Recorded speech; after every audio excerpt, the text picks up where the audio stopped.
அது மதசார்பற்ற கூட்டணி இல்லை, கல்லாப்பட்டி கூட்டணி. தலைவர் கரெக்டா சொன்னார். பெட்டியை கொடுத்தாதான் சைனு. அதுல இந்த கூட்டணியை உருவாக்கின பிறகு, காங்கிரஸ் சைன் போட்ட பிறகு அப்படியே ஒரு தைரியம் வந்துருச்சான், அப்படியே பயங்கரமான தைரியம் வந்துருச்சான். உடனே தமிழக வெற்றி கழகம் காங்கிரஸ் கோட்டை விட்டுருச்சு.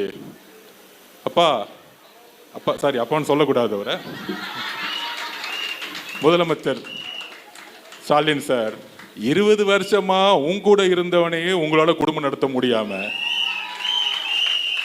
பல சண்டைகள் போட்டு பல திரைமறைவுகள்ல வந்து பல நாடகங்கள் நடத்தி கொடுக்க வேண்டியவங்களுக்கெல்லாம் கொடுத்து பெட்டியை கொடுக்கறதெல்லாம் கொடுத்து கடைசியில சைன் போட வச்சு நம்ம தப்பு அவர் பேரை சொல்லலை, செல்வம் தான் அவர் பேரு. செல்வம் இருக்கிற இடத்துல தான் அவர் இருப்பாரு. அவர் வச்சு சைன் போட்டு அதுக்கு ஒரு கூட்டணின்னு வச்சு கேட்டா மதசார்பற்ற கூட்டணியா. அது மதசார்பற்ற கூட்டணி இல்லை, கல்லாப்பட்டி கூட்டணி. தலைவர் கரெக்டா சொன்னார். பெட்டியை கொடுத்தாதான் சைனு.